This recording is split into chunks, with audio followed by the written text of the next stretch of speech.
Hello and welcome to this week's edition of the Glasgow Times Sports Podcast, normally recorded in our studio at the Bishopbriggs Media Centre, currently recorded from our volunteers' homes. To keep in touch with us, use our social media platforms, Facebook, Instagram and Twitter, which are all at Q and Review. That's CUEANDREVIEW. Or get in touch via information@qandreview.com. That's information@CUEANDREVIEW.com. Please like and share our podcast and give us any constructive feedback. Evening Time Sport, March 29. Celtic starlet Dembele set for Ivory Coast call-up. Report by David Irvin. Celtic starlet Karamoko Dembele is set to be called up to the Ivory Coast national team. Reports last week claimed the attacker was identified as a possible star for the African national team amid representation wrangling between Scotland and England. The 19-year-old has appeared at youth level for Scotland and England, having been born in South London but growing up in Glasgow, but could now change his allegiance to the Ivory Coast. He is eligible to play for the country through his parents, who were both born there. Now, Football Scotland claims Dembele met with Patrice Baumel, the Côte d'Ivoire boss, in London this week over a call-up. They report that Dembele and brother Sariki, who plays for Bournemouth, met with the national team manager and the FA representatives. It is claimed Dembele could be in line for a full international cap in the Ivory Coast's next set of fixtures. The news comes as Dembele's club future remains in doubt, with his current deal at Celtic expiring in the summer. Quizzed on the contract situation, Ange Postecoglou said previously, "With all those things, it is kind of a two-way thing, and that will depend on Karamoko himself and where he sees his future, and we will sit down at the appropriate time with him and sort of try and map out what's best for him and what he thinks is best for him, and we'll come to a decision." Report by David Irvin. Evening Time Sport, March 29. Hockey ace Fiona Burnett desperate to get in on Sister Act. Report by Graham McPherson. Fiona Burnett wouldn't be the first person to want what their sister has got, but typical sibling envy does not usually extend to Olympic medals. The 25-year-old has been part of the Scotland hockey setup for the past 8 years, but only recently was welcomed into the full-time Great Britain squad at the start of the cycle for the Paris Games in 2024. Few were prouder than Burnett when big sister Anna won silver in the NACRA 17 sailing event at last year's delayed Tokyo Olympics, a rich reward for all her endeavour on the water. Fiona jokes that sailing was never really her thing, but she has excelled instead with a stick in her hand and stands now just 27 caps short of a century of Scotland appearances. Having only just joined the Great Britain squad, Burnett doesn't want to get too far ahead of herself too soon, but the possibility of emulating Anna by claiming Olympic silverware in 2 years' time is something that holds significant appeal. She reveals, "I wish I had been able to get to Tokyo to watch Anna, but unfortunately we couldn't because of the restrictions. But we were watching from home every single day at the crack of dawn.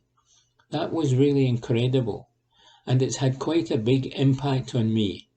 I started to think, well, if Anna can go and win an Olympic medal, then maybe I can too. It was a really proud moment to see her do that. I've got a lot of sporting role models in the family, but Anna is the main one as a full-time athlete. It really helps to have someone to speak to who understands what's required, and she's great at giving out advice and supporting me.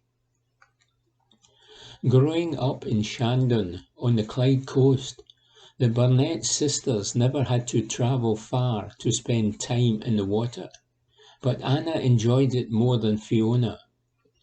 Explained the younger sister, I did do a bit of sailing, as that's my dad's passion, so he wanted us all to get into it.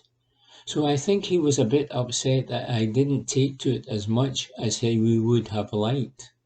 With the cold water and the weather we have in Scotland, I just didn't find it that enjoyable.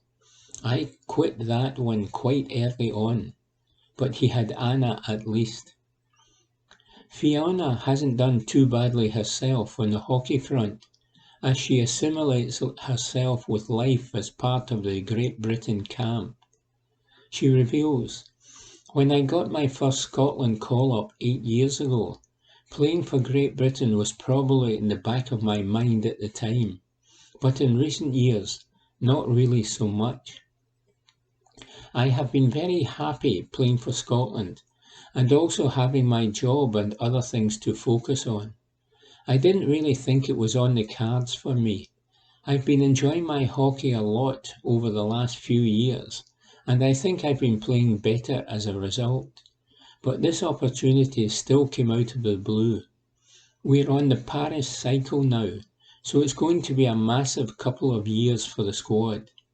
It's in the back of my head that we're all gearing towards the Olympics in 2 years' time. Obviously, I have just joined the squad, and I'm just starting out, so I'm very much just finding my feet. I don't want to get too far ahead of myself at this point, but it's definitely something to think about. Burnett is also still doing her day job in the Westminster Parliament in international relations, helping to facilitate bilateral relations between UK parliamentarians and their equivalent in the Asia-Pacific region, as she explains. The other side of her role centres on climate change, and she was proud to have attended COP26 in Glasgow to learn more about how athletes can use their platform to push the message. She adds, I loved being at COP. That was probably the most interesting thing I've been able to do while working in Westminster. It's something I'm really passionate about. So to be able to go to COP and bring parliamentarians from all around the world together was pretty special. I have joined an organisation called the Eco Athletes that came off the back of the sport at COP event. Their whole mantra is about collecting a global network of athletes who all want to make a difference and push for action on climate change. That's something I'm really interested in doing.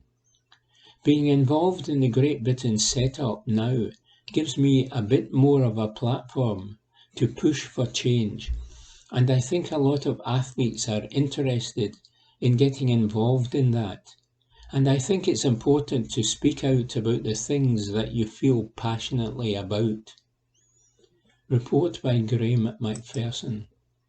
Evening Time Sport, March 30. Steve Clarke reveals the reason Scotland conceded 2 late goals. Report by Matthew Lindsay. Steve Clarke attributed the late collapse that denied Scotland a morale-boosting win over Austria in Vienna to the number of substitutions he made. The national team forged into a 2-goal lead in the international friendly in the Ernst Happel Stadium, thanks to a first-half Jack Hendry header and a second-half John McGinn strike.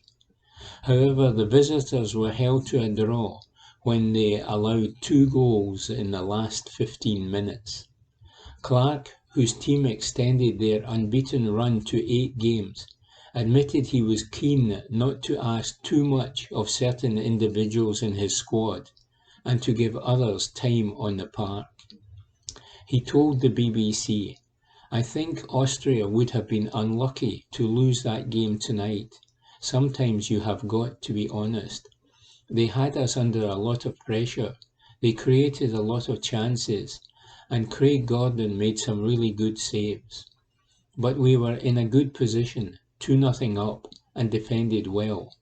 We got in front in the first half and had some good chances on the counter-attack we could maybe have capitalised on. We got the goal and led at half-time.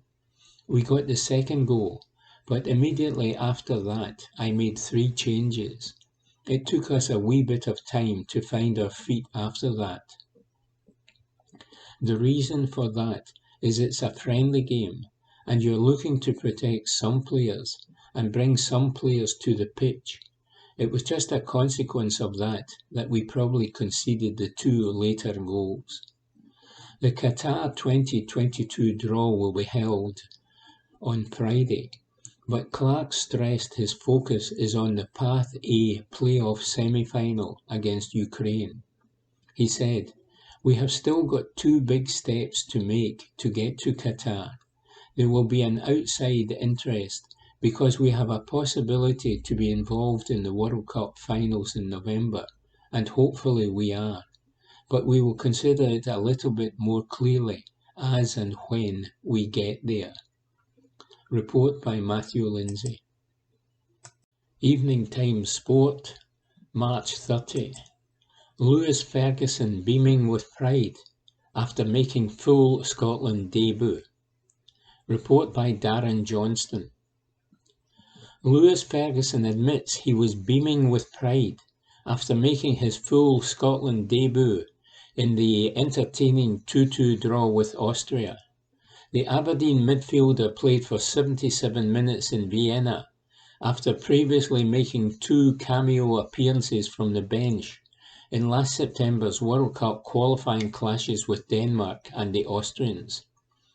It was a night of mixed emotion for Steve Clarke's side, however, after the host fought back from Jack Henry and John McGinn goals to earn a draw in the friendly. Ferguson said, "I was delighted, so proud to represent my country. To start a game is so much better, just delighted and as proud as I can be. It was just in the afternoon of the game I found out when we had our meeting, and I had been looking forward to it ever since the gaffer let us know. I was obviously delighted to start the game. We played pretty well in the first half. We were a wee bit sloppy at times, and it's disappointing in the end to concede the equaliser, but overall pretty pleased." Ferguson insists the mood in the Scotland camp was as good as ever, especially with June's rearranged World Cup playoff semi-final clash with Ukraine to look forward to. He added, "It's been good. The boys like to get together. There's a real buzz about the place at the minute, and it's really positive. We're unbeaten in 9, and all the camps I've been involved in have been great. I think everybody likes coming away and working together and being together. It's a really tight group, and everyone gets on well, and I think everyone looks forward to getting away with the boys."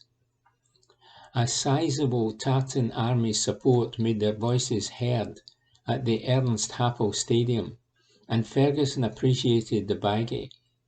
Speaking to the Scottish FA, he said, "The fans were brilliant, as always, and you don't expect anything less. A big thanks to them, and hopefully they can continue to support us." Report by Darren Johnston. Evening Times Sport, March 30. Celtic's Hatate handed Japanese debut. Report by David Irvin. Celtic star Ryo Hatate has made his debut for Japan in the 1-1 draw with Vietnam.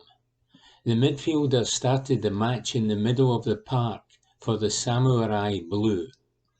The Japanese national side have already qualified for the World Cup later this year, but had the remaining fixture to play in the qualifying stage. It offered a chance for rotation in the squad, and Hatate was one of those brought into the starting side. But he was taken off at half-time, with Japan trailing by a goal at the break. However, in a boost for Celtic, Hatate was removed for tactical reasons and not through injury. He was replaced by striker Ito at the break. It means the midfielder should be well rested ahead of the clash against Rangers on Sunday, even though he faces the long journey back to Glasgow from Tokyo. Report by David Irvin. Evening Times Sport, March 30. Rugby. The 2022 Six Nations was exciting, but will be remembered for wrong reasons, says Martin Hannon. The 2022 Guinness Six Nations tournament will be remembered for many things, from the brilliance of France to the incredible Italian victory over Wales, from Scotland beating England and then underachieving, plus Ireland's hugely deserved Triple Crown. Sadly, however, I feel that an otherwise exciting and memorable tournament will be recalled in future years as a turning point of the wrong kind, when law changes and tactical kicking transform the way this professional sport is going to be played, and not for the better. Sure, there was much excitement in the tournament, but there was a deficit of quality play and a surfeit of safety-first kicking. Rugby union used to be a relatively simple game, but watching matches with people who are not students of the sport was a bit of a revelation for me. Hardly anyone else in the room knew about the laws, and certainly not the law changes. It was therefore very difficult for them to follow the play, and just as an example, one fellow watcher expressed astonishment when Dan Biggar achieved his brilliant 50-22 kick against France. But he kicked it out, so why are Wales getting the throw in, was the gist of the comment, and I had to agree that it seemed perverse. Borrowed from rugby league, I remain deeply unconvinced by the whole 50-22 project, but World Rugby will persevere with it, and so there has been a subtle but important alteration to the way rugby will be played in the future. There will be even more kicking, and there's already too much of it in the modern game. I am not the only one who is also ticked off by the new goal line dropout laws. I just can't understand why a goal line dropout is given to the defending side when the attacking side is held up over the line, and I am happy to cite the opinion of the best referee in rugby history, Nigel Owens, in support of my view that World Rugby should have a look again at this new law.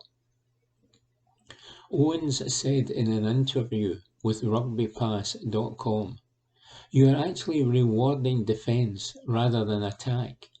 In the past, the benefit of the doubt would go with the attack, because it encouraged the attack in a game rather than a defence. And I'm also seeing a little more kicking creeping in, where teams are kicking long. Instead of dropping out from the 22 to restart, you're now dropping out from your own goal line.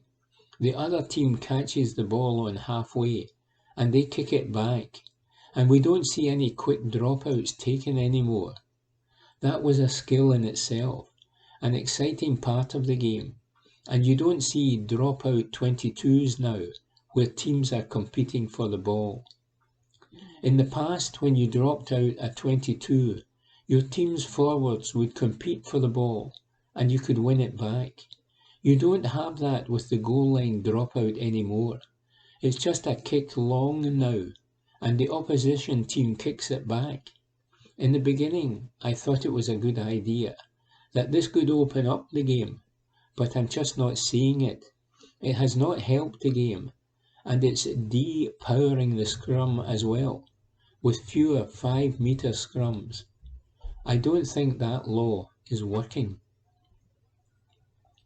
Could not have put it better myself, Nigel.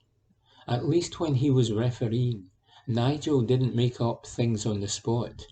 And during the Six Nations, there were far too many refereeing decisions that were about interpretation of the laws rather than application of the laws.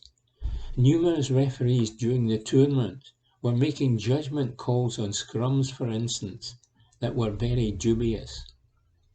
I think we will also see much fewer attempts at what are often the most exciting parts of the game, interceptions. Again, referees are deeming that an attempted interception is a deliberate knock-on and worthy of a yellow card. So players will just stop trying to intercept wayward passes, and again we will lose some of the entertainment value of professional rugby. I have no problem with other law changes in recent years, but the 2022 Six Nations showed that rugby has become too complicated and moved away from its original concepts. For instance, why was there so much kicking? It's used tactically to clear the lines and hopefully put the opposition under pressure, but frankly it's ruining the game. As one of my coaches back in the day used to say, if God had wanted us to kick the rugby ball, he would have made it round. Near endless kicking, scrums that take too long to form, referees not applying the laws correctly, and players who still don't get it that thuggery is no longer part of rugby. All of these things made the Six Nations a tough watch at times. That's why I send a KISS, K-I-S-S, to the lawmakers. Keep it simple, stupid. Report by Martin Hannon. Evening Times Sport, March 31. Swing guru Goff backs latest Scottish champion. Report by Nick Roger. To paraphrase the lyrics of hot chocolate singer Errol Brown, it started with a miss, never thought it would come to this.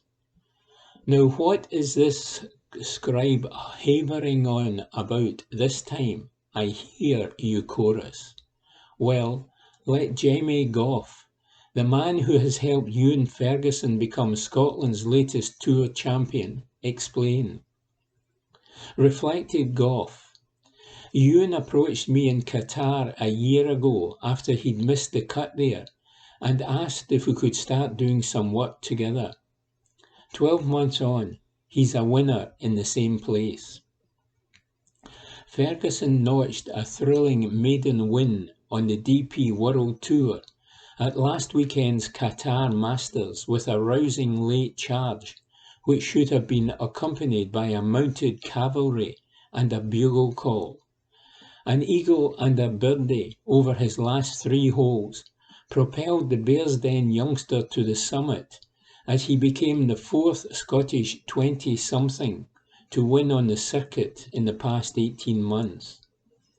For Goff, the part Scottish, part Swedish, part South African swing guru, it was the 24th Tour victory by a player in his coaching stable and his second of 2022 after New Zealander Ryan Fox's success in Ras Al Khaimah last month. Ferguson's win, of course, was particularly sweet as it arrived just a few weeks after the 25-year-old had surrendered a 4-shot advantage on the final day of the Kenya Open. Throw in a dose of the coronavirus earlier in the campaign, and the Tour rookie's rise to prominence has been far from plain sailing. It's all part of the education in this school of hard knocks. Said Goff, the younger brother of former Dundee United, Rangers and Scotland defender Richard. To bounce back from COVID and what happened in Kenya, especially for a rookie on the circuit, has been hugely impressive, and he has shown great resilience. The Tour is a very tough place. If you have any weaknesses in your game, they get exposed very quickly. People thought Ewan may have been further along with his development than some of the other Scots who won before him. But golfers mature at different times on the Tour. He's only 25. In the time we have worked together, he's become more of a complete player. He understands his swing better. He's a great driver of the ball, and his distance control has improved greatly in the last year. Tour life is a marathon, not a sprint. You just have to be patient and focus on getting better at your craft. If you do that, you'll have a long career. Having joined young compatriots Robert McIntyre, Grant Forrest and Callum Hill as recent first-time winners at the top table, golf knows the upwardly mobile Ferguson will not be one to rest on any laurels. He won't be a one-hit wonder, added the 56-year-old, who is in the process of relocating from South Africa to Pittenweem in Fife. He'll be a very good player for a long time. You don't want to tempt fate, but I'd back him to win again this year and get into the top 100 in the world. We sat down and mapped out small goals at the start of the year, but with a win, he's knocked these out of the park. Ferguson's win arrived in just his 37th start on the DP World Tour. Another of golf's clients, the Scottish veteran David Drysdale, has played 552 events and is still chasing that elusive victory. At the end of the 2021 season, Drysdale held on to the final Tour card in a nail-nibbling finale so tense it should have been nominated for a BAFTA. As a coach, it's always a roller coaster, added Goff, of the wildly fluctuating fortunes that his varied bunch of players experience throughout the golfing year. You live and die with every shot of every round. The elation you get with one of your boys winning can be tempered by someone else missing the cut. They are my team. You worry about all of them. David may not have won yet, but keeping his card for 15 years and playing over 500 events is a hell of an achievement in itself. People do not realize just what an achievement that is, because the standard is exceptional, and it keeps getting better. I am sure Ewan and the other young Scottish lads would be delighted if they were still out on tour in 20 years. Long may they reign, says Nick Roger. Evening Times Sport, March 31. Matt O'Reilly sets sights on Denmark's senior squad. Report by Graham McGarry. Celtic midfielder Matt O'Reilly has set his sights on breaking into the senior Denmark squad after making his debut for the Danish under-21s against Belgium on Tuesday night. O'Reilly came on with 20 minutes to go in the 1-1 draw against the Belgians, and despite passing up a couple of opportunities to score the winner, he impressed manager Jesper Sørensen and the Danish media with his performance.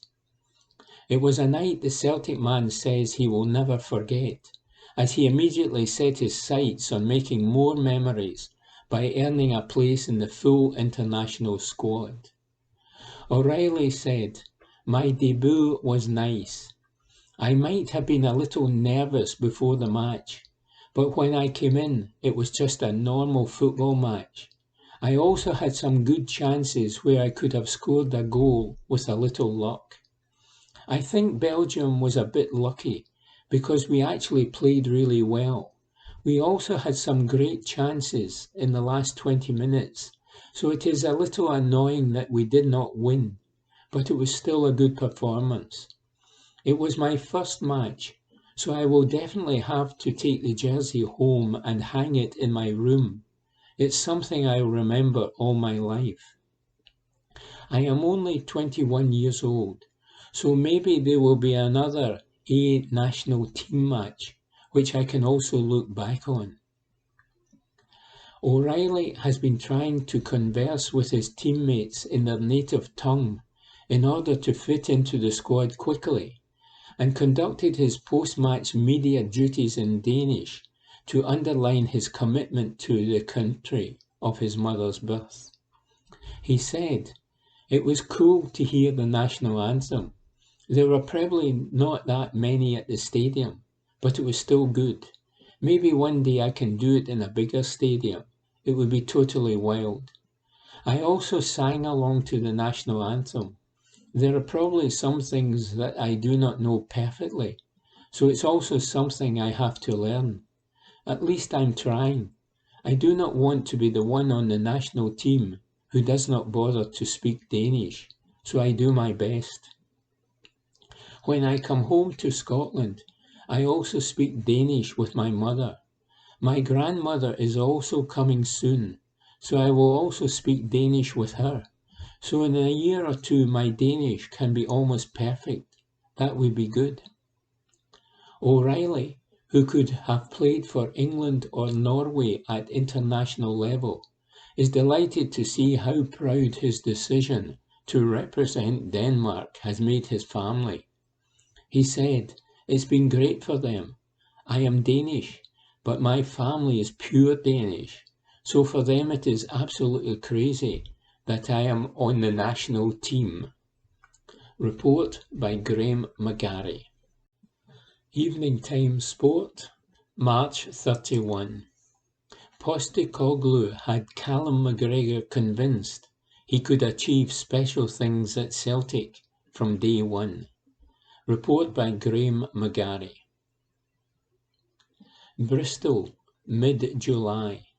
A balmy summer's evening was the backdrop as a cobbled-together Celtic team played out a goalless draw in a friendly to open Bristol City's new training ground. At the time, it seemed as though the new Celtic manager, Ange Postecoglou, had an insurmountable task to shape his squad into something resembling a functioning unit, never mind one that could seriously challenge for the league title this season. A host of want-away players sat at the side of the pitch as a slew of youngsters took their place on the field. Two of those who did play, Mikey Johnston and Karamoko Dembele, picked up serious injuries which would curtail their seasons. From the brand spanking new pavilion, Celtic looked a serious work in progress, to put it charitably. And yet, as newly appointed captain Callum McGregor emerged from the changing room after the game, he had an unmistakable spring in his step. Even with the bare bones of a squad they had, he could see the path new manager Ange Postecoglou had already set them on, and was certain the football he was committed to playing would bring them success. The only question was whether they could recruit and integrate the volume of quality players required to carry out his game plan, a question that Postecoglou managed to address by the end of that summer window and answer emphatically by the end of January. Many managers have been called the special one, but few since Jose Mourinho coined the phrase to describe himself in typically modest fashion have truly lived up to the moniker. It may be too early to bestow such a title upon Postecoglou in terms of what he has achieved at Celtic, though with the League Cup already tucked into the trophy cabinet, and the Premiership and Scottish Cup still very much live possibilities, it may yet be one he earns. Inside the club, though, It was evident there may well be something brewing from the very first time Postecoglou opened his mouth. McGregor knew it even before that night in Bristol. Reflecting on those early impressions of his new manager, McGregor was asked when he first thought Postecoglou might be able to achieve something special at the club. McGregor replied, "When we first met him, you could see his ideas, and you could see what he was trying to do. He always spoke about wanting us to play a certain style. He wouldn't change, and we had to adapt and get to that level very quickly.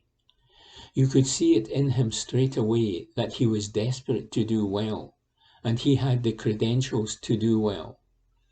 When you get your recruitment spot on as well, then that helps, because then you've got good players that can come in and play that style of football. From pretty early on in the season, maybe the Dundee game at home where we scored 6 and played pretty well that day, you could start to see the cogs coming together. All the way through, even when we had little dips, you could still see that the structure was there, and you could still see the idea was there. It's been pretty positive right from day one. Results may not have been positive right from the outset, but they didn't take long in catching up to the performances, with supporters lapping up the attacking brand of high-intensity football served up by their new manager. McGregor has played in many Celtic teams before that have been easy on the eye, and he rates Postecoglou's Celtic up there with any of them when it comes to the aesthetically pleasing nature of their football. He continued, "The level of football we have played has been very, very high, and certainly right up there with some of the most attractive football that we've played. Certainly what I've played at this club as well. It just leaves us in a good place. And the beauty of it is that the manager is asking us if we can get even better, keep improving our football. He's not going to let us rest on what we've achieved so far. We're going to keep pushing and keep trying to get better. He says it all the time, that every game is an opportunity to get even better and show even more." A concept that seemed a million miles away back in July was that of healthy competition for starting places in the Celtic starting 11. But the level of debate among fans on Postecoglou's strongest team for the trip to Ibrox on Sunday is indicative of the strength and depth that is now at his disposal. McGregor said, "When you speak to the manager, that is the type of squad that he wants. He wants competition for places, 2 or 3 players for every position that could start the game. When you make changes, you are bringing on guys of the same quality, if not even better. That's the type of squad he wanted to build when he came in, and credit to him, he's done it in a really short space of time. What that then does for the players is that it makes us super sharp, because we all know we have to play well to get into the team, and that just drives the whole standard of the thing. We just keep going, keep working hard, and keep trying to get better.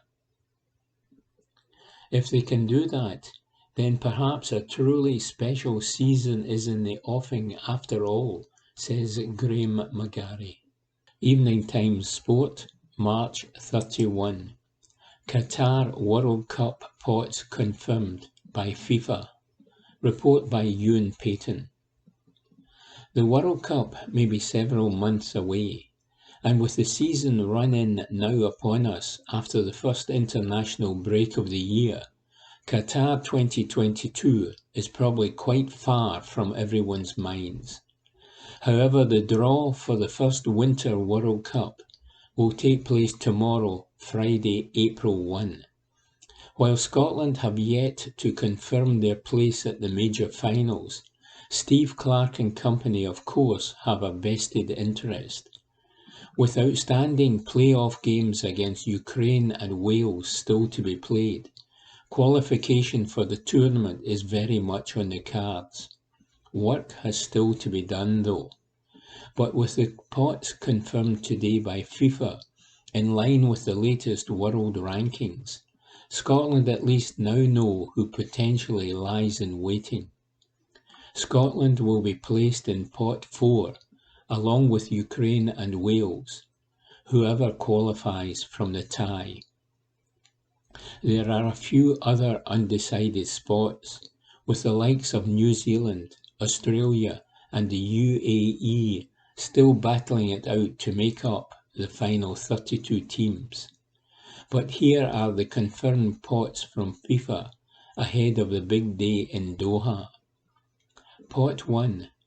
Qatar, Belgium, Brazil, France, Argentina, England, Spain and Portugal. Pot 2. Denmark, Holland, Germany, Mexico, USA, Switzerland, Croatia and Uruguay. Pot 3. Senegal, Iran, Japan, Morocco, Serbia, Poland, South Korea and Tunisia. Pot 4. Australia, UAE, Peru, New Zealand, Costa Rica. Scotland, Ukraine, Wales, Saudi Arabia, Ecuador, Ghana, Cameroon and Canada. Report by Ewan Payton. Evening Times Sport, March 31. Rangers ace James Sands heading to World Cup with USA. Report by Ewan Payton. Rangers midfielder James Sands will be heading to the World Cup later this year. The on-loan New York City player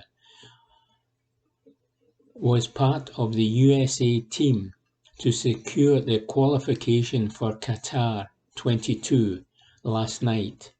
He was on the subs bench as the United States lost 2-0 to Costa Rica. However, due to their superior goal difference compared to the rivals, they reached the finals of the major tournament regardless. Sands took to his Instagram story to share a picture of the national team's post confirming their qualification. Greg Berhalter's side will return to the World Cup after an 8-year absence. Sands will be hoping his World Cup dream comes true if he's selected in the final squad for the tournament. Report by Ewan Payton. Evening Times Sport, April 1. Rangers keeper McGregor given exceptional tag ahead of Old Firm showdown. Report by Chris Jack. Greg Wild saw Alan McGregor produce a moment of Old Firm magic to keep Rangers in a tight title race more than a decade ago. And the former Ibrox winger is amazed to see the keeper still producing the goods as he aims to inspire the champions to a crucial victory over Celtic on Sunday. McGregor's memorable save from Georgios Samaras penalty in April 2011 would earn Walter Smith's side a share of the spoils at Ibrox and give them the platform to go on and lift the silverware. Now the 40-year-old will have to be at his best once again this weekend as Celtic head across the city aiming to strike a defining blow in the race for the Premiership crown. McGregor has shown he is the man for the big occasion once again this term, and Wild has no doubt his former teammate will relish the derby battle once again with the title on the line. Wild told Times Sport, "When Giggsy saved that penalty, That changed the whole dynamic of the season and gave Rangers the impetus in the title run-in. It was a massive save. Even now, Grigsby is still saving penalties. Just look at him against Red Star Belgrade. He has been exceptional for Rangers over a number of years, and at the age of 40, to still be playing at that level is incredible. I just can't believe how well he has done, especially in the big games like Celtic or Red Star. He saved the penalty at Ibrox and made so many over the tie. At 40, he still has that flexibility, and to be at that level is incredible. Not many keepers at his age are at that level. Listen, Grigsby has been brilliant for Rangers. He has come in for some criticism at times when he has made mistakes, but he is a big character for Rangers, and he just does what he does. He is one of the best. Report by Chris Jack. Evening Times Sport, April 1. Braga boss set for Old Firm spying mission. Report by Chris Jack. Braga boss Carlos Carvajal will get a first-hand look at Rangers on Sunday as he takes in the Old Firm clash at Ibrox. The Portuguese is set to jet into Glasgow for the defining Premiership tie with Celtic and cast his eye over Giovanni van Bronckhorst's side ahead of their Europa League clash next week. Braga are in Primeira Liga action tonight as they host third-placed Benfica and look to consolidate their European place in the top flight this term. Carvajal will then turn his attentions to the quarter-final showdown with Rangers as Braga aim to set up a last four meeting with RB Leipzig or Atalanta. And the former Sheffield Wednesday and Swansea boss will be in the stand to get a closer look at the champions as Van Bronckhorst's side bid to keep their title dreams alive. The visit of Celtic kicks off a huge month for Rangers that will also see them face an Old Firm semi in the Scottish Cup and make the trip to Parkhead on league duties. The coming weeks will determine if the Light Blues are able to continue competing on three fronts as they attempt to write their name in the Ibrox history books. But Braga, who are currently fourth in the league and well off the pace being set by Porto, will pose a stiff challenge as Rangers prepare to return to the Estadio Municipal next week. Report by Christopher Jack. Evening Times Sport, April 1. Club 1872 react to Rangers' decision to back out of Sydney Super Cup clash. Report by Aidan Smith. Supporter group Club 1872 have welcomed the news that Rangers will not be participating in the Sydney Super Cup.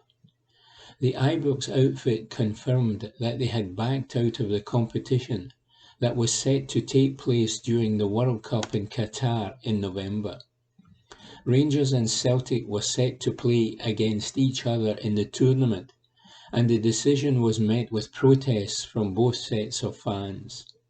Club 1872, who own about 5% of the shares in Rangers, also criticised the Australia tournament and raised other concerns about the Ibrox board. But they have welcomed the club's decision. They said, Club 1872 welcomes the decision to pull out of the Sydney Cup. We hope now that through meaningful engagement with supporters and shareholders, Rangers will find a more suitable way to give overseas supporters an opportunity to see the team playing live in November. A Rangers statement earlier read, Rangers can confirm the club will not be participating in the Sydney Super Cup in November 2022. After it became clear the tournament organisers were unwilling to fulfil their commitments to Rangers, we have, with immediate effect, terminated the club's agreement with the organisers. It is understood Rangers cited issues with branding and payments, plus the timing and manner of the initial announcement. A number of Rangers supporters were unhappy at the perception they would be playing support act to a homecoming jamboree for the Parkhead club's Australian boss Ange Postecoglou. Rangers supporters disrupted the Cinch Premiership win at Dundee several times before the international break by throwing toilet rolls and tennis balls onto the pitch. The withdrawal comes ahead of a crucial period in Rangers' season, with their Europa League quarter-final against Braga and a Scottish Cup semi-final against Celtic to come in April, along with a trip to face St Mirren. Report by Aidan Smith. Evening Time Sport, April 1. Craig Gordon and Billy Gilmour among 5 players in contention for the Scottish Football Writers Association Top International Player. Report by Times Sport. Veteran goalkeeper Craig Gordon and 20-year-old midfielder Billy Gilmour are among the contenders for the Scottish Football Writers Association Top International Player. The pair are among a 5-strong shortlist for the William Hill Men's International Player of the Year award.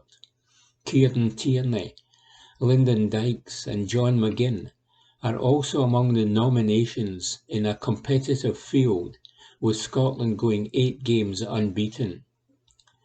Gordon has kept 5 clean sheets during that run, after regaining the number 1 jersey from David Marshall this season.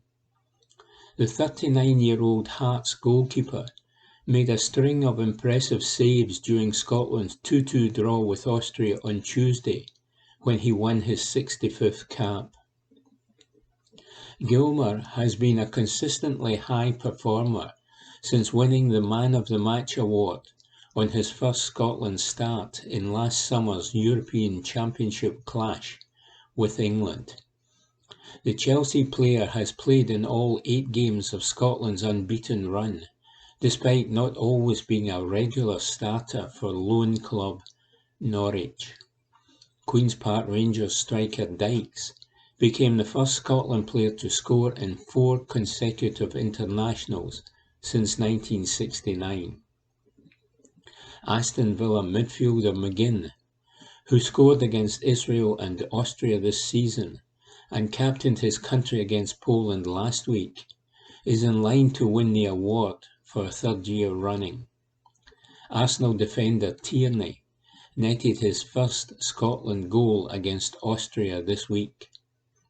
The Scottish Football Writers have also launched Glen's Vodka Women's International Player of the Year award this season, with a shortlist still to be confirmed. Report by Times Sport. Evening Time Sport, April 1. Rangers reason Morelos missing Celtic clash may work out. Report by Stuart Wilson. Stephen Pressley reckons Rangers may benefit from Alfredo Morelos being out of the Old Firm game on Sunday.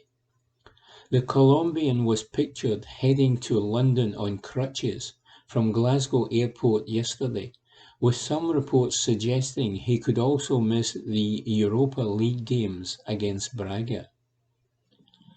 It's not that the former defender doesn't rate the striker, whom he describes as quality, rather than the tactical nuance of the game is less suited to his style. Pressley feels Rangers' pressing has to be perfect to disrupt the hoops, and reckons Kemar Roofe, who is likely to start, is better suited to the role. He told the Daily Record, The most recent Old Firm game was decided by domination of the ball and Rangers' lack of ability to pressure the game high. That, in my opinion, is a big part of Celtic's success story this season. They have this ability to dominate possession, force teams to drop deep while they continuously build pressure. To stop that, you have to be able to halt Celtic getting into that rhythm by pressuring them high up the pitch. So I think that will be a pivotal aspect if Rangers are to get a result. I have seen the pictures of Morelos on crutches, and I think counterintuitively that could be a blessing in disguise for Rangers.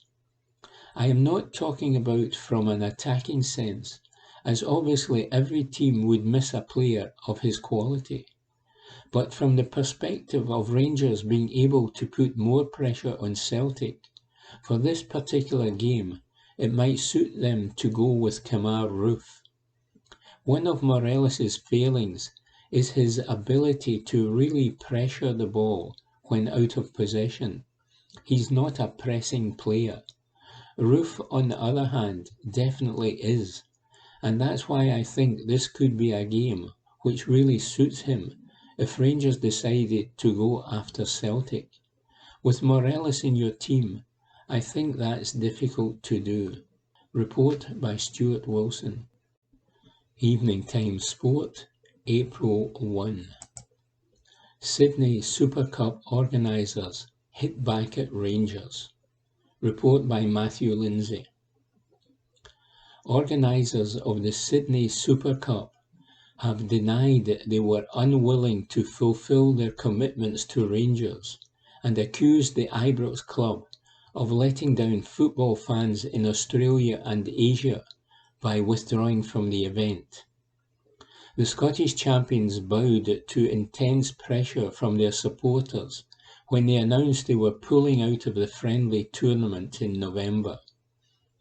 Fans of the Glasgow Giants were incensed last month when they learned the board had agreed to play their city rivals Celtic, as well as Western Sydney Wanderers and Sydney FC, down under, even though they were set to bank over £3 million from their participation. A statement read, "Rangers can confirm the club will not be participating in the Sydney Super Cup in November 2022. After it became clear the tournament organisers were unwilling to fulfil their commitments to Rangers, we have, with immediate effect, terminated the club's agreement with the organisers."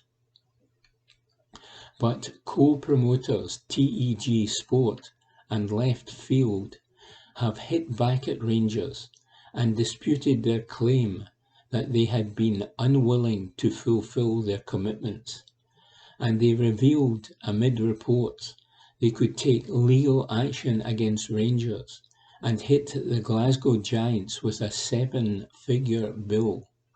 They will hold talks before deciding on their next step. A joint TEG Sport and Left Field Live statement read, "We were disappointed to wake up this morning to Rangers FC's statement that it will not be participating in the Sydney Super Cup. The Rangers board committed to these matches following extensive negotiations over 8 months, seemingly in response to negative fan reaction. They have pulled out of their contracted commitment. We have worked closely with all stakeholders to bring this exciting event to Sydney, and we refute any suggestion that we were unwilling to fulfil our commitments to Rangers. We have acted in good faith and have put the event on sale with a great response from fans here. In changing their minds, the Rangers board has let down many fans in Australia and the Asian region. We will now consult with our stakeholders before determining our response." Evening Times Sport, April 1.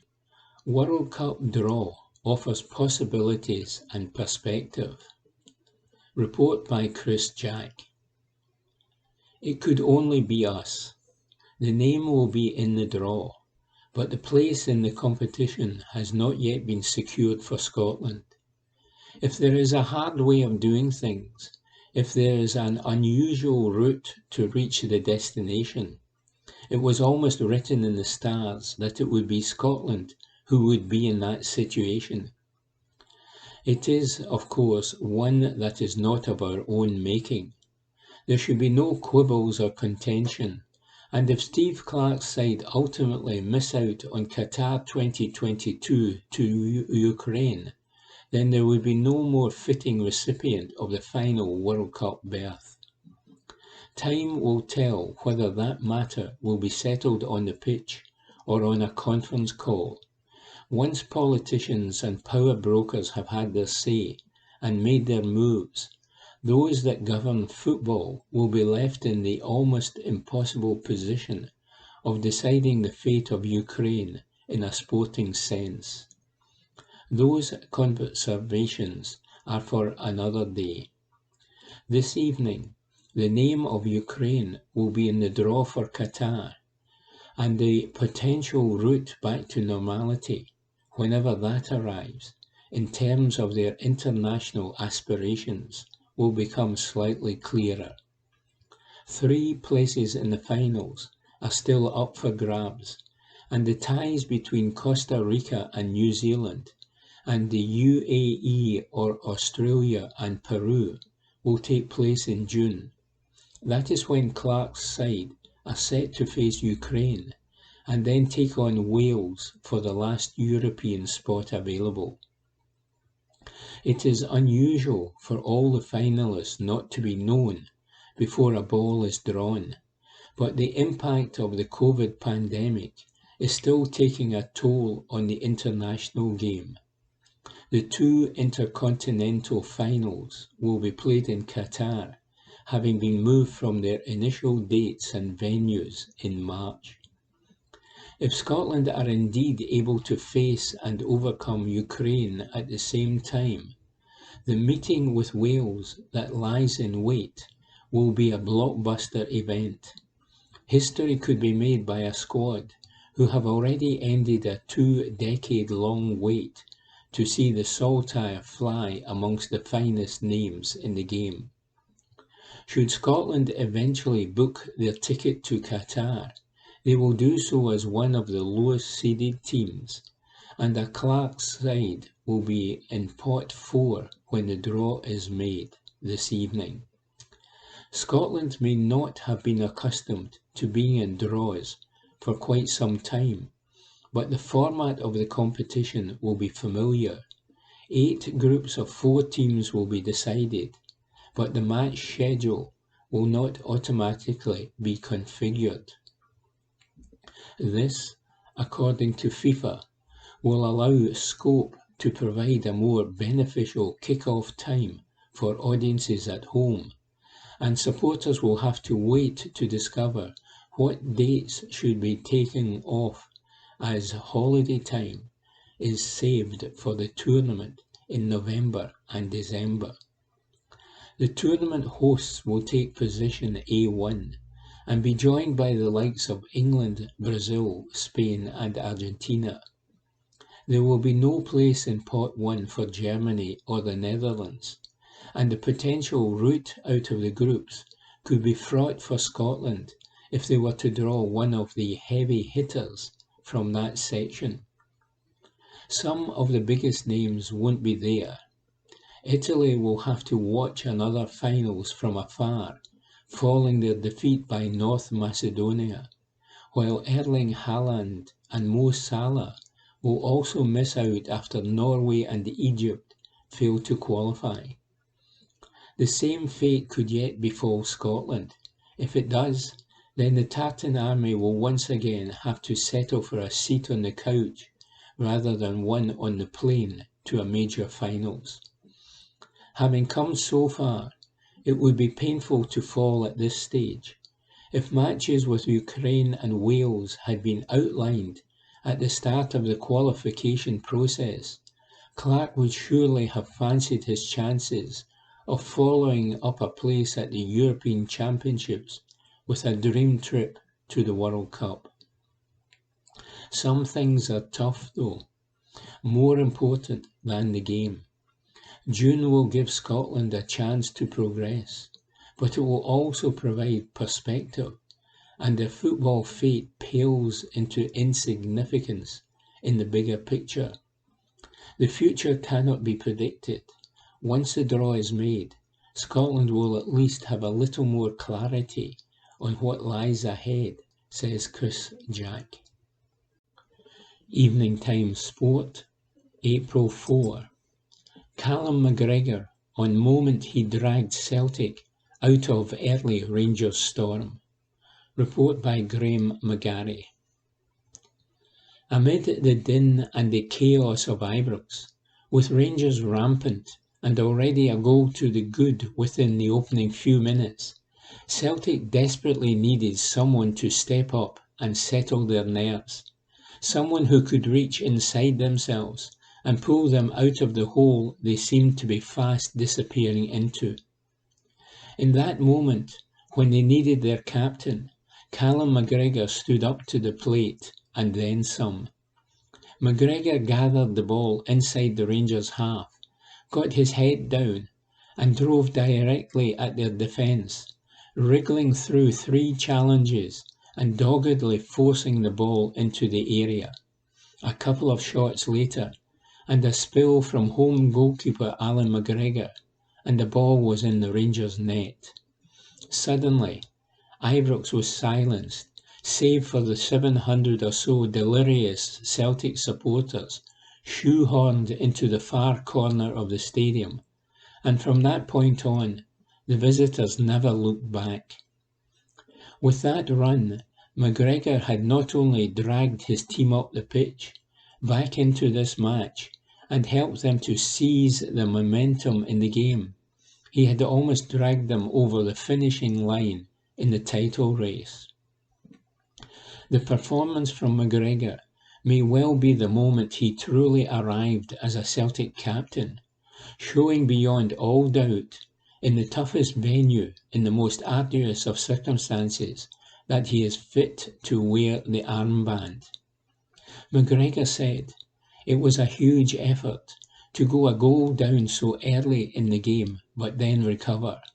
We got ourselves level, and then to go in 2-1 at half-time was superb, and probably just what we needed in the game. That gave us the impetus to come out in the second half and be strong, be compact. You are always going to come under pressure when you come here, so it was a huge effort and performance from the group. There is obviously the chaos that is going on when we lost the early goal, and we tried to rely on our principles and our team shape to get us through that. That's been a feature of the game. We get it wide and we bounce it inside, and it just seemed to be on that point to go and drive. We got it in the box and square it, and we got the goal, which is great. I think the most important thing was to rely on the principles of the team when there are difficult moments. We understand our roles and what the manager wants, and we have to go and deliver it. It was good to get through that first little phase of the game and then get ourselves level, and we had a bit more comfort in the game. In the second half we had real good resilience to get through it. It's my first win here as captain. It's superb, and I've got to thank the lads for that. It was a real team effort. Everyone came together, running hard for each other, making blocks, making tackles, everything. So it was a real team performance, and that shows everyone is together in there. It was brilliant for the fans to get back in. We just wish there were more of them, but hopefully we've sent them home happy and the millions watching around the world. They certainly achieved that, and if they can keep their heads in the final 6 games of the season, then they will deliver a league title that had seemed a hugely unlikely prospect at the start of the season, from the outside at least. There were many who felt this may be a transition season for Celtic, as new manager Ange Postecoglou performed major surgery on his squad over the summer, a theory that looked to be being borne out as they lost 3 of their first 6 Premiership matches. They have managed to turn that notion on its head though, with this win giving them a 6-point lead at the top of the table, and a 15-goal advantage too, with just those handful of games still to navigate. McGregor says he knew early on in pre-season that this group of Celtic players could win the league, and he has now urged them to stay humble in order to make good on his prediction. He said, "It's obviously been a huge effort, a huge turnaround for the club, and from the manager and the players who have come in. But I said it from day one, when I saw this group of players come in and train. I knew very quickly that it wasn't a transition for us. We wanted to win. The players were hungry to win. The manager is super hungry, and those are the demands he puts on the group. We just seem to be getting better, and we are facing more challenges together as a group. And I think when you do that, you give yourselves a really good base for the season. That's where we are just now. But we understand there's still a lot of football to be played. We don't come off it. We come back in tomorrow. We work hard, and we look forward to the weekend as well. I think we have got good guys in there anyway that are not even thinking about getting carried away at all. We'll come in tomorrow, recover, and look to the weekend. That will be another challenge.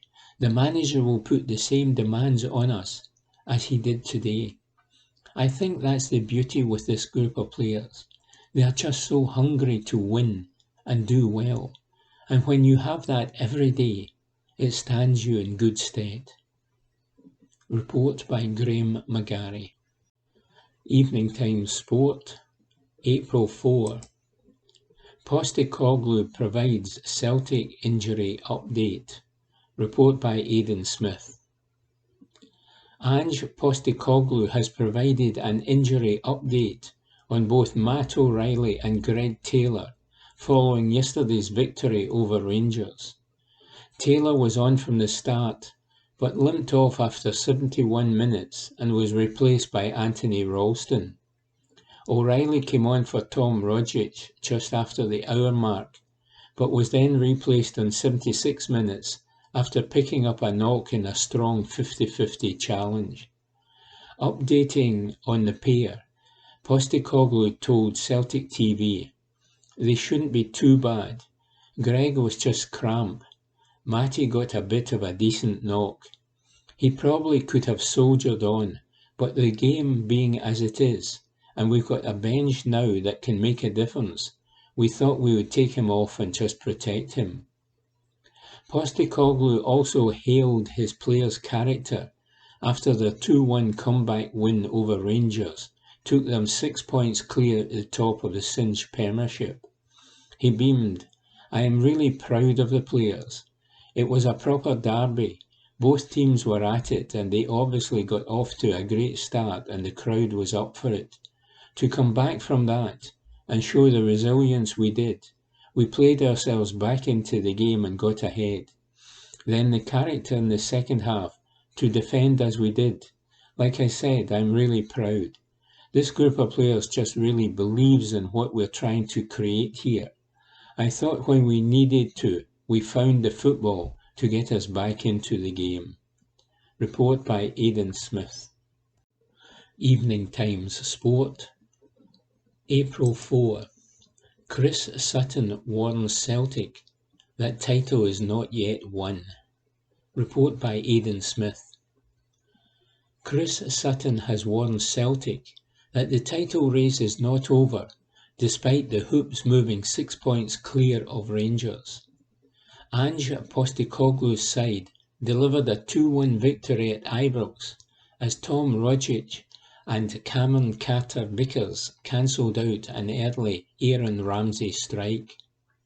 Sutton was impressed with Celtic's display, but he insists there's still a lot of football to be played in the race for the title. He explained in the Daily Record, "Only a fool will say it is over. It's not easy to win a championship, especially the first, as it would be for a lot of the Celtic squad. Crucially, no one inside the camp will think it is done. The manager and skipper simply will not allow that to happen. You saw them and heard them after the last Rangers game, saying that nothing had been achieved after the 3-0 win, and that's the same here. There are still 18 points up for grab, and Celtic are going to have to keep their foot on the pedal. Rangers could go to Celtic Park after the split and win. They are a good side, and they are capable of doing so. However, it just felt like there was something pivotal about this victory for Celtic. The way they went to the home of their rivals and recovered from a shocking start to win the game and cope with everything that was thrown their way speaks volumes." Report by Aidan Smith. Evening Times Sport, April 4. Chris Commons slams Rangers support over bottle throwing. Report by Ewan Payton. Former Celtic star Chris Commons has slammed the Rangers fans who lobbed bottles onto the Ibrox pitch yesterday. He has urged the Light Blues to dig out those responsible, as he insisted that some of their fans cannot behave when at games. The game finished 2-1 to Celtic, thanks to goals from Tom Rogic and Cameron Carter-Vickers. The result fired at Commons' old side 6 points clear at the summit of the Premiership, with only 6 games left. It was certainly a hammer blow to Rangers' hopes of retaining the title. However, the headline news in the aftermath of the game was the shards of broken glass found on the pitch right after half-time. On top of this, a Celtic staff member required stitches after being struck by a missile, and Commons was disgusted by what he saw. He wrote in the Daily Mail, "Those missiles which pelted Joe Hart's penalty box and a Celtic member of staff were quite obviously thrown from sections of the stadia housing home supporters. Rangers have simply got to find the culprits and ban them for life. Seriously, what sort of idiot goes to a football match and thinks it's a good idea to throw bottles onto the pitch? I am not convinced a glass bottle would actually smash on a grass pitch unless it was thrown from a truly extraordinary height. So unless it shattered off a goalpost, you've got to consider the possibility that someone has gone to Ibrox yesterday with a broken glass bottle in their pocket with the intention of throwing the shards onto the pitch. Rangers fans cannot behave themselves at the best of times. They went down to Manchester in 2008 for the UEFA Cup final and caused mayhem. Then after winning the title last year, they turned George Square into a riot zone. And these were supposed to be the good times. Rangers fans have a chip on their shoulders from the financial meltdown of 2012. They are very quick to play the victim card and seem to think the rest of the football world owes them a favour, or that they can get away with blue murder and do whatever they please without any consequence. Now, admittedly, it would be wrong to tar them all with the same brush. A couple of my closest friends are Rangers fans, and we have great banter together. It's all good-natured knockabout stuff. But there is another element to a section of the Rangers support who are frankly a disgrace. They have absolutely no class whatsoever. You could also see quite clearly on the TV cameras that Celtic winger Jota was having coins thrown at him as he went to take a corner. In the interest of balance, Let me be clear on this. Celtic have their own issues in this area. The Green Brigade have stained the club's reputation at various points in recent years. But for someone to intentionally throw a bottle or broken glass onto a football pitch, come on, that's surely a new low. That's actually worse than what we saw at George Square last year. It is now up to Rangers to engage with police to ensure the culprits never again set foot inside a football stadium. Report by Ewan Payton. Evening Time Sport, April 4. Several glass bottles found in Rangers End in aftermath of Celtic clash. Report from Times Sport. Several glass bottles were recovered following yesterday's Old Firm derby at Ibrox between Rangers and Celtic. It is believed that the shocking number of drinks bottles was spotted in a Rangers home section of the stadium. The game finished 2-1 to Celtic, with Tom Rogic and Cameron Carter-Vickers cancelling out Aaron Ramsey's early strike. But while there were plenty of talking points from the game itself, crowd incidents stole the headlines. Shards of glass were discovered on the pitch before the restart after half-time, as Joe Hart alerted referee Willie Collum. After the game, it was revealed that a member of the backroom staff at Celtic had been struck by a bottle thrown in his direction as he required stitches from medical staff. Pictures in the aftermath of the game highlighted the sheer number of bottles uncovered from the Broomloan stand at the ground. A mixture of Buckfast and vodka half bottles could be seen lined up on an advertising wall. As it appears, fans situated in the Rangers section managed to sneak in the alcohol. Celtic manager Ange Postecoglou branded those responsible as idiots. He said, "He was on the way in. I think he is okay. He had a couple of stitches. It is disappointing because this is a game that gets beamed around the world and it stands on its own. You had two teams going at it in first and second spot, and you don't need a couple of idiots spoiling it." Report by Times Sport. Evening Times Sport, April 4. Scottish Premier Football League address Rangers bottle incidents. Report by Ewan Payton. The SPFL have issued their response to yesterday's events at Ibrox in the derby clash between Rangers and Celtic. League chiefs are urging supporters to contact Police Scotland after a number of crowd-related incidents at the game.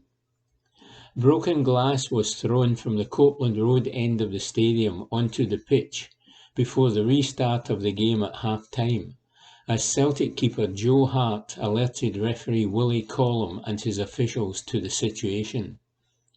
Health and safety staff cleared the shards from his goalmouth as the second half was delayed by around 5 minutes.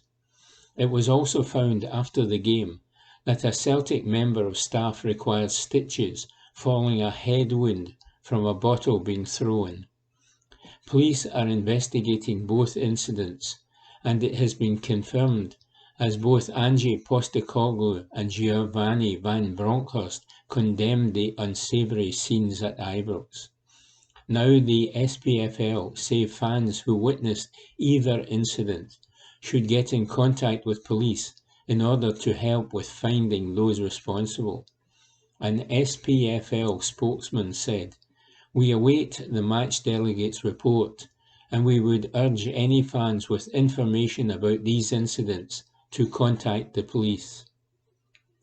Postecoglou said post-match, "It is disappointing because this is a game that gets beamed around the world and it stands on its own. You had two teams going at it in first and second spot, and you don't need a couple of idiots spoiling it." Report by Ewan Payton. Evening Times Sport, April 4. Tiger Woods to make game time decision on Masters participation. Tiger Woods has announced he will practice at Augusta before deciding whether to compete at next week's Masters. Woods has not played in a top-level event since being involved in a horrific car crash in February 2021. The 15-time major champion required surgery on open fractures to his lower right leg and further injuries to his foot and ankle following the single vehicle accident in Los Angeles. Woods said on his personal Twitter account, "I will be heading up to Augusta to continue my preparation and practice. It will be a game-time decision on whether I compete." Woods was included in the pre-tournament press conference schedule. He is due to talk to the media on Tuesday. His potential participation at the Masters, the first major tournament of 2022, has been the talk of the golfing world. The 46-year-old American, who feared shortly after the accident that his right leg would have to be amputated, competed in the PNC Championship with son Charlie in December. But Woods was allowed to use a cart in the 36-hole event and could opt not to hit some shots due to the scramble format. He said in February that he could walk on a treadmill all day, but had a long way to go before being fit enough to tackle a course with the undulations of Augusta. And that was this week's Glasgow Times Sport podcast, normally recorded in our studio at the Bishopbriggs Media Centre, currently recorded from our volunteers' homes with the publisher's kind permission. Thanks for listening.